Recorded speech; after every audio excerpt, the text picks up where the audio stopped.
Hello guys, ఇవాళ నుంచి నేను టర్మెక్స్ సిరీస్ అనే స్టార్ట్ చేస్తున్నాను. ఇవాళ ఫస్ట్ డే. ఈరోజు వచ్చేసరికి టర్మెక్స్ ఎలా ఇన్స్టాల్ చేసుకోవాలి, ఎలా సెటప్ చేయాలి అన్నది చూద్దాం. టర్మెక్స్ ఇన్స్టాల్ చేయండి. ఫస్ట్ మీరు గూగుల్ ఓపెన్ చేసి F-Droid అని టైప్ చేయండి. ఒక F-Droid వెబ్సైట్ వస్తుంది. దాంట్లోంచి మనం టర్మెక్స్ అనేది డౌన్లోడ్ చేసుకోబోతున్నాం. ఇలా ఫస్ట్ వచ్చిన ఈ వెబ్సైట్ మీద క్లిక్ చేయండి. అక్కడ కనిపిస్తున్నటువంటి డౌన్లోడ్ F-Droid బటన్ మీద క్లిక్ చేస్తే F-Droid అనేది డౌన్లోడ్ అయితే, నా విషయంలో ఆల్రెడీ నేను F-Droid ఇన్స్టాల్ చేసుకున్నాను కాబట్టి నాకు అలా చూపిస్తుంది. మీరు స్క్రీన్ మీద చూస్తున్నారు F-Droid అని, అదే యాప్ అలాగే ఉంటుంది. దాని తర్వాత దాన్ని ఓపెన్ చేసుకోండి. ఓపెన్ చేసుకున్న తర్వాత అది రిసోర్సెస్ అవన్నీ డౌన్లోడ్ అయ్యేందుకు కొంచెం టైం పడుతుంది. కాబట్టి కొంచెం టైం ఇస్తే పైన డౌన్లోడ్ రిసోర్సెస్ అని చూపిస్తుంది. దాని తర్వాత F-Droidలో కొన్ని యాప్స్ అనేవి అవన్నీ అప్డేట్ అయిన తర్వాత మీరు సెర్చ్ బటన్ మీద క్లిక్ చేయండి. సెర్చ్ బటన్ మీద క్లిక్ చేసిన తర్వాత టర్మెక్స్ అని టైప్ చేయండి.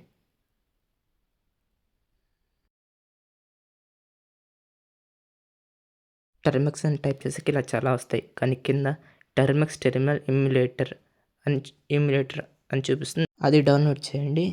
నా దాంట్లో ఆల్రెడీ నేను ఇన్స్టాల్ చేస్తున్నాను కాబట్టి నాకు ఇలా ఓపెన్ అని చూపిస్తుంది. మీ దాంట్లో ఇన్స్టాల్ అని చూపిస్తుంది. ఇన్స్టాల్ చేసుకున్న తర్వాత ఓపెన్ మీద క్లిక్ చేయండి. క్లిక్ చేశాక ఫస్ట్ మీరు ఇవ్వాల్సిన కమాండ్ వచ్చేసరికి మీరు దాన్ని అప్డేట్ చేయాలి. అప్డేట్ చేయడానికి pkg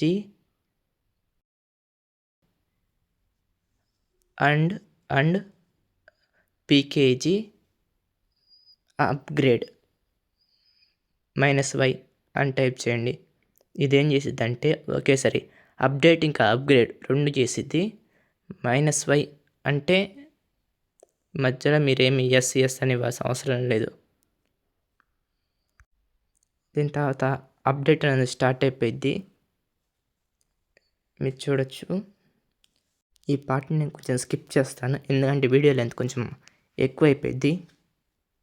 ఓకే, అప్డేట్ అయితే అయిపోయింది. ఇప్పుడు మొత్తం క్లియర్ చేసేస్తున్నా. క్లియర్ అని టైప్ చేస్తే మొత్తం క్లియర్ అయిపోయింది.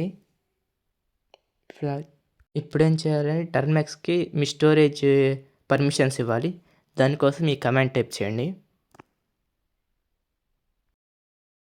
ఎంటర్ కొడితే ఇలా ఒక పాపప్ వస్తుంది. దాంట్లో ఎల్లో కొట్టేయండి.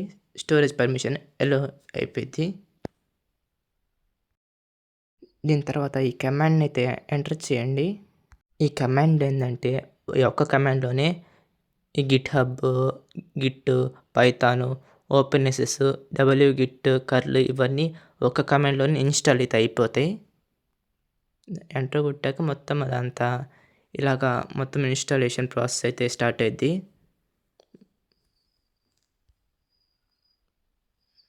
అయిపోయాక మళ్ళీ స్కిప్ చేస్తున్నాయి ఈ పార్ట్ని, ఇన్స్టాలేషన్ పార్ట్ని, వీడియో లెంత్ ఎక్కువ అవుతుందని. ఇలా చూపిస్తే ఇన్స్టాలేషన్ అయిపోయినట్టే. మొత్తాన్ని ఇప్పుడైతే క్లియర్ చేసేస్తున్నా.